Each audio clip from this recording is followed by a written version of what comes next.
These families have gathered in front of the Tunisian Foreign Ministry to demand that their sons be brought back from Syria. Their children have left to fight with Islamic State and haven't returned. The Labidi family is among them. For a year, they've received no sign of life from their son, Sadiq. My son is very young, just 17. They fed him lots of misleading information. At first, all he did was pray. But then he became more and more radical. Everything was haram, forbidden by Allah. As far as his parents know, Sadiq traveled to Syria by way of Libya. That's the typical route for young people who join the jihad, according to Iqbal Ben Rajab, who founded Rata, an organization that helps Tunisian families get their sons back from Iraq or Syria. In fact, his own brother was there. Right now, there are 1,000 Tunisians fighting in Libya and 3,000 in Syria and Iraq. That's a lot.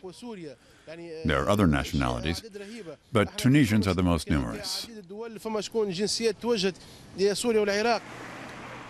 Once a prime example of the Arab Spring, nowadays Tunisia is the top exporter of young jihadists. With the attack on the Bardo Museum in Tunis, terrorism has arrived in the Tunisian capital. We wanted to know why so many young Tunisians voluntarily join Islamic State, so we went to El Kef, where Sadiq's family lives. The town in northern Tunisia is considered a stronghold of radicalism. Many men have gone from there to take part in what they consider holy war.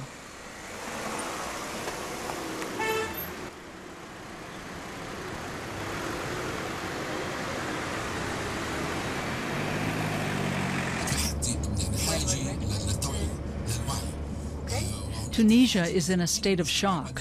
The attack is still the most important subject on the radio. On our way, we drive past street vendors, gasoline smugglers, and illegal filling stations, and an increasing number of roadblocks. The nearer we get to El Kef, the more frequently we're stopped by police.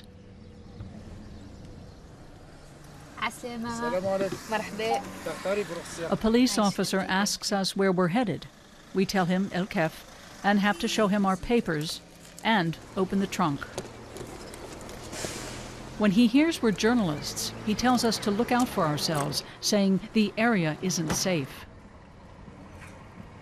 Do it again? The town, on the border to Algeria, is the target of attacks every few months, the latest one just a few weeks ago. This banner at the entrance to the bazaar states that terrorism will never defeat the revolution. This is where our search for Sadiq's family begins. We meet Elias, who shows us the way. This is his home. He says he's an old schoolmate of Sadiq's.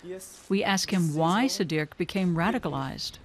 And when did you see? I'm shocked because he wouldn't do that from the last 3 years ago. But now didn't understand why he do that. Because he was our friends, we do everything together, but I don't understand that. I'm open the door now. Elias takes us to the Labidis. Yes, coming. Thank you. Sadiq's brother Hamza welcomes us. The family is eating lunch.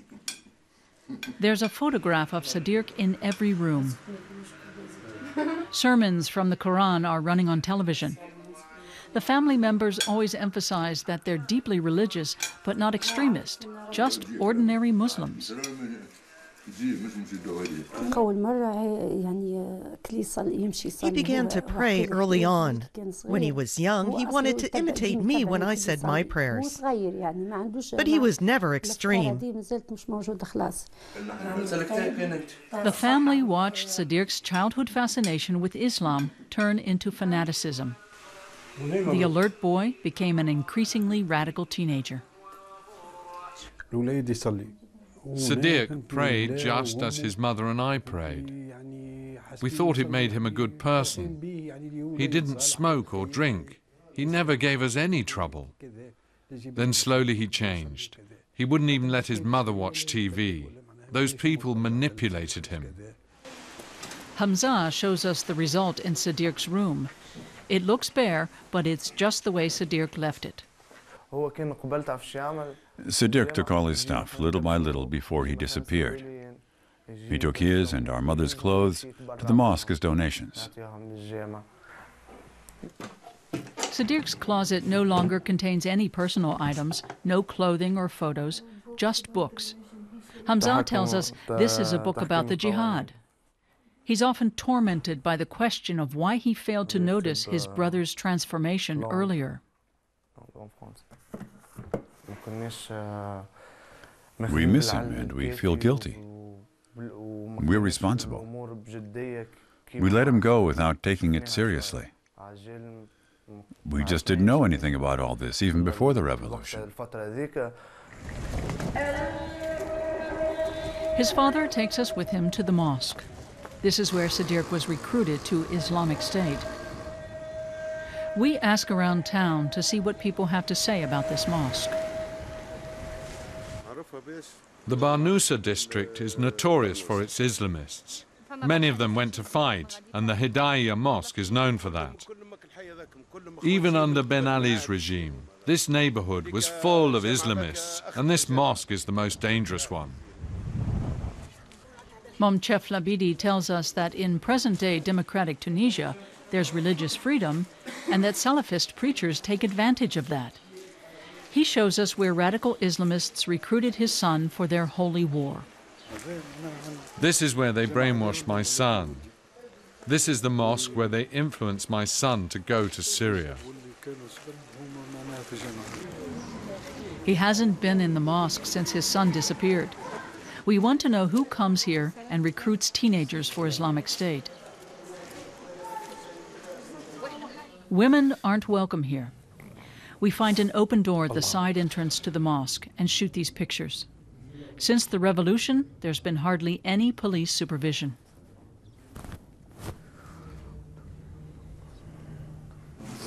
Even minors now enter and leave the mosques freely. When the Salafists discover us, they throw us out. Yet even outside, they refuse to be interviewed by us. Sadiq came here to pray several times a day. His brother Hamza says the Salafists paid him 2 dinars for every prayer, the equivalent of €1. Hamza takes us to his shop, where he rents out a PlayStation and a computer with internet access, enough to make ends meet. He thinks money, and not just the ideology, attracted his brother to IS. Even before the revolution, even with just a single dinar, you could buy a coffee, go out with your friends, and have fun when things got to be too much at home. Now life is much more expensive. Not even 10 dinars are enough. Hamza thinks economic hardship is driving many people into the arms of the Islamists. His friend Shihab drops in. He says the government does too little to provide prospects for young people. Tunisia has been lost since the revolution. Before, there was at least security. Now we have terrorism and disorder. I think it was better before. The two show us around their neighborhood. They say the Islamists were able to become so strong in El Kef because, since the revolution, politicians have been so self-absorbed that the government has retreated from many areas of responsibility. That's especially painful to Hamza because he took to the streets 4 years ago to demonstrate for liberty and democracy. This place reminds me of the day when I really felt alive. It was like the first day of my life. The first day I truly understood what democracy actually is. The first day on which something really changed in this country. There were hundreds of us on the streets, from the unemployed to university graduates. There's little of that hope left. Nearly all of his friends eke out a living doing odd jobs. Every day at 3, they meet at this kiosk. They expected more from democracy, But despite that, they see no reason to join Islamic State like Hamza's brother Sadiq. They see that as betraying their country. Islamism is about to destroy our country. Only if we all pull together, if we stick together as Tunisians, will we prevent that. In their eyes, the Great Revolution has failed, but the anger remains. And at some point, they got tired of hanging out in the sports bar.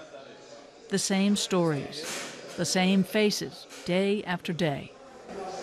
So Hamza and his friends started to rap about their life in El Kef and shot this video.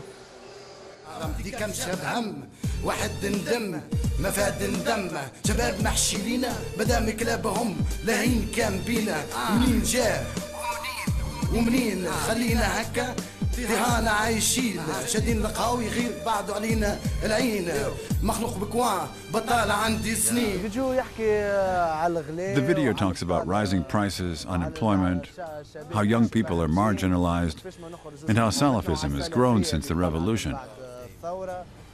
It's about our neighborhood. We shot the video ourselves. We even acted in it.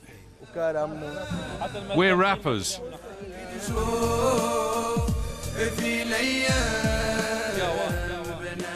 Rapping to combat jihadism. That's their answer. While a few streets away in the mosque, new fighters are being recruited for Islamic State.